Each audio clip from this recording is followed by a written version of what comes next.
Thor की कहानी तो काफी पहले ही शुरू हो चुकी थी, लेकिन ये तो तब शुरू हुई जब गैलेक्टस अधमरी हालत में असगार्ड पर पहुंचा था। गैलेक्टस को ब्लैक विंटर को हराने के लिए थॉर की मदद चाहिए थी, जो कि थॉर ने की भी। थॉर ने ब्लैक विंटर को खत्म कर दिया, पर जाते जाते भी ब्लैक विंटर थॉर को उसका फ्यूचर दिखा गया, जिसने थॉर को अंदर से हिला कर रख दिया। पर दिन बीतते गए और थॉर अपने दूसरे कामों में लग गया, लेकिन रह रहकर थॉर को अभी भी वो विजन सता रहा था। इसलिए अपने सभी सवालों के जवाब जानने के लिए थॉर उस दुनिया में गया जहां उसे जवाब मिल सकते थे।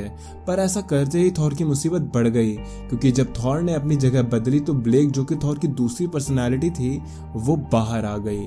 और उसे अब सब कुछ पता था कि उसे ओडेन ने थॉर के लिए बनाया था, इसलिए उसने एसगार्ड के खिलाफ जंग छेड़ दी और कोई भी एसगार्डियन ब्लेक का कुछ भी नहीं बिगाड़ पाया। पर तभी जेन फोस्टर, जो कि नई वैल्करी है, उसने ओडेन को वापस लाकर सबको चौंका दिया। पर तभी थॉर भी अपनी सोल को डिस्ट्रॉयर में ट्रांसफर करके वहां पहुंच गया। तो अब ब्लेक के सामने डिस्ट्रॉयर, थॉर, ओडेन और बाकी के एसगार्डियन हैं। तो अब आगे क्या होगा, इसे हम आज के आखिरी एपिसोड्स में जानेंगे। तो ईयरफोन्स लगाकर जरा आराम से वीडियो को पूरा देखना, नहीं तो थॉर का कहर आप पर बरसेगा। वो शख्स जिससे कभी ऑल फादर रहे ओडेन ने अपने बेटे थोर को सही रास्ता पर लाने के लिए बनाया था, वो आज खुद गलत रास्ते पर चल दिया है। उससे सच्चाई सामने आते ही उसने खुद का संतुलन खो दिया।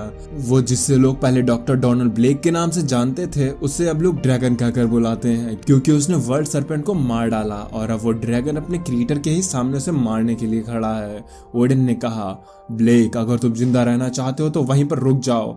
लोकी कहता है, वैसे तो मैंने कभी इस बड़ों की बात नहीं मानी, लेकिन ऐसी सिचुएशन में पहले भी देख चुका हूँ, तो अपने तजुर्बे से मैं कह सकता हूँ कि तुम्हें ओडेन की बात मान लेनी चाहिए, नहीं तो आज तुम जिस तरह से बनाए गए हो उसी तरह से मिटा भी दिए जाओगे।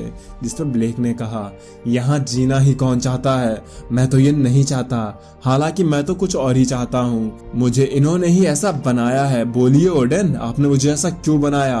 तुम समझ भी नहीं सकते हो कि जब आपको ये पता चले कि आपका अस्तित्व बस एक कठपुतली की तरह है तो ये कितना दर्द देता है। आपको पता भी है? ब्लेक अपनी बात पूरी कर भी नहीं पाया था कि तभी उसे एक बीम आकर लगती है, जिससे ब्लेक दूर जाकर गिरता है।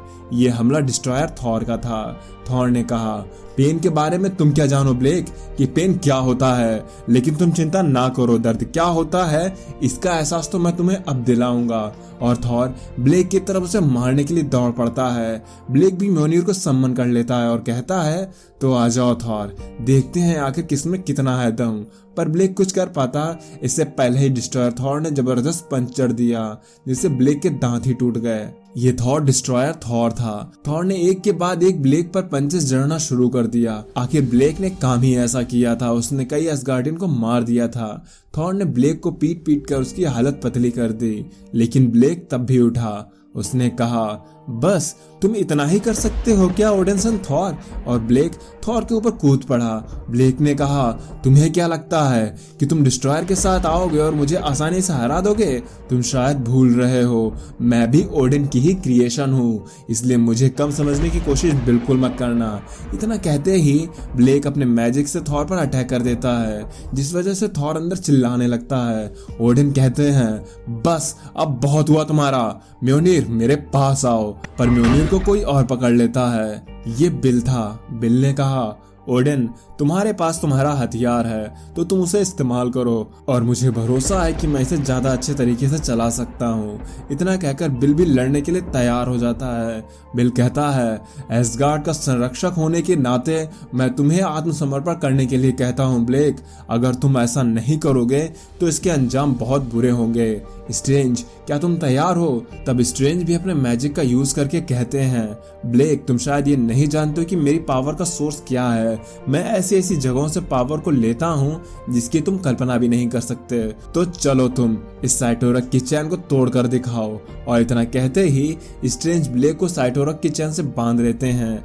तब थॉर बीटा रे बिल को उसके लोगों का साथ देने के लिए थैंक्स कहता है, जिस पर ब्लेक चिल्लाने लगता है कि तुम मुझे ऐसे फिर से बांध नहीं सकते, तुम लोग उसे फिर से कैद नहीं कर सकते। तब ओडेन आगे बढ़ते हुए कहते हैं, तुमने सही कहा ब्लेक, मैंने ही तुम्हें बनाया था, तो अब मैं ही तुम्हें सुधारूंगा। तुम मेरी एक गलती थे और मैं जानता हूँ कि इसे कैसे ठीक करना है। जिस पर ब्लेक भी कहता है, तो इस तरह से खड़े होकर कब तक बातें करोगे? तुम इसे जल्दी से खत्म क्यों नहीं करते? मैंने तुमसे कभी नहीं कहा था कि तुम मुझे अपने बेटे के लिए किसी खिलौने की तरह बनाओ। प्लीज तुम मुझे वो बना दो जो तुम हमेशा से बनाना चाहते थे। तुम मेरा ये अस्तित्व ही खत्म कर दो। इतना कहते ही ब्लेक की आंखों में आंसू आ जाते हैं। ब्लेक ने जो कुछ भी किया वो गलत था, लेकिन कहीं ना कहीं ब्लेक के साथ भी गलत हुआ था। ओडेन अपना भाला लेकर उसे मारने वाले ही थे तो लोकी ओडेन को मना करता है, यहाँ तक कि थॉर भी ओडेन को मना करता है। पर तभी लोकी ब्लेक की उस छड़ी को अपनी जादू से जोड़कर थॉर की तरफ फेंक देता है, जिसे जमीन पर पटकते ही वहां जोर की थंडर ब्लास्ट होता है और अगले ही पल वहां पर थॉर आ जाता है। थॉर आते ही कहता है, यहाँ का अब मैं राजा हूँ, आप नहीं। तो ओडेन उठते हुए कहते हैं, बेटे ये सब मेरी वजह से हुआ है, ये मेरी गलती थी, तो इसे मुझे ही ठीक करने दो। इस पे थॉर कहता है, आपको जो करना था वो आप कर चुके हैं फादर। मुझे आप पे भरोसा था फादर कि आप कुछ भी गलत नहीं करेंगे, लेकिन आपसे मैं इसके बारे में बाद में बात करूंगा, पर पहले मैं जरा इससे निपट लूं। ओडेन कहते हैं, बेटे नहीं, मुझे माफ कर दो। जिस पर थॉर कहता है, आप बाहर का रास्ता जानते हैं। ओडेन कहते हैं, लेकिन मुझे ये सब ठीक करने दो। तो थॉर फिर से कहता है कि आप मेरी माँ को मेरा प्यार देना। ओडेन समझ गया था कि थॉर क्या कहना चाहता है। थॉर ओडेन से नाराज था। थॉर स्ट्रेंज से कहता है, स्ट्रेंज तुम इसे छोड़ दो। डॉक्टर स्ट्रेंज कहते हैं, थॉर तुम एक बार फिर से सोच लो कि तुम कह क्या रहे हो। जिस पर थॉर ने कहा, मैंने कहा कि इसे छोड़ दो, इसे आजाद कर दो। तब ब्लेक थॉर से पूछता है, आखिर ये कैसा गेम खेल रहे हो थॉर? तुमने मुझे मरने क्यों नहीं दिया? तो थॉर ने कहा, क्योंकि तुम मेरे भाई हो ब्लेक, तुम भी ओडेन के बनाई क्रिएशन हो, इसलिए मैं तुम्हें नहीं मारूंगा। मैंने अपने कभी भी किसी भाई को नहीं मारा है, फिर चाहे वो अपनी राह से भटक क्यों ना गया हो। इसका बड़ा उदाहरण लोकी खुद है, लेकिन तुम्हें मैं सजा तो जरूर दूंगा। और इतना कहते ही वहां पर इतनी जबरदस्त थंडर ब्लास्ट होता है कि एक पल तो सबके सामने रोशनी छा जाती है। थॉर लोकी से पूछता है कि उसे ब्लेक के साथ क्या करना चाहिए। जिस पर लोकी कहता है, इसने जो कुछ भी किया है वो गलत था, पर यह भी सच है कि इसने कभी नहीं कहा था कि इसे ऐसा बनाया जाए। इसने कभी नहीं चाहा कि ये हमारी फैमिली का हिस्सा बन जाए, पर इसे मौका तो मिलना चाहिए। तुम चिंता ना करो थॉर, मैं इसे संभाल लूंगा।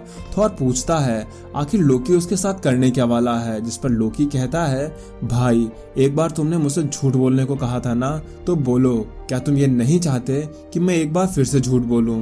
कुछ समय बाद ब्लेक की आंखें खुलती हैं। वो पूछता है, मैं कहाँ हूँ, ये कौन सी जगह है और मुझे बांधकर क्यों रखा गया है। जिस पर वहीं पर खड़ा लोकी कहता है, तुम इसे नहीं पहचानते ब्लेक?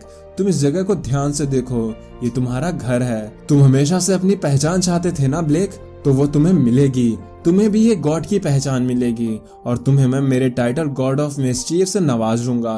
बधाई हो ब्लेक, तुम एक नए गॉड बन गए हो। अब तुम गॉड ऑफ लाइज के सिंहासन पर बैठ सकते हो। इतना कहते ही वहां पर मौजूद सांप ब्लेक की आंख पर अपना जहर गिरा देता है, जिस वजह से ब्लेक को दर्द होने लगता है और ये कहानी यहीं पर खत्म हो जाती है। पर इस कहानी के खत्म होते ही इसने हमारे सामने बहुत से सवाल खड़े कर दिए कि क्या अब लोकी सच में बदल गया है, और अगर अब वो गॉड ऑफ लाइज का टाइटल ब्लेक को दे देगा तो क्या हम ये समझें कि अगला लोकी ब्लेक होगा और असली लोकी किसी और गॉड का टाइटल हासिल करेगा? ये सब तो हमें आगे आने वाली कहानियों में ही पता चल पाएगा। हालांकि ये पूरी कहानी यहीं पर खत्म हो जाती है, पर जैसे ही मार्वल इसकी आगे की कोई और कहानी लाएंगे तो उसे मैं आप तक जल्द से जल्द पहुंचा दूंगा। तो अगर आपको ये वीडियो पसंद आई हो तो इसे लाइक जरूर कर देना। आपकी थॉर के इस डिसीजन पर क्या राय है इसके बारे में भी बताना मत भूलिएगा। तो अब मैं चलता हूँ, आप मेरी बाकी की वीडियोस एंजॉय करें और खुश रहें।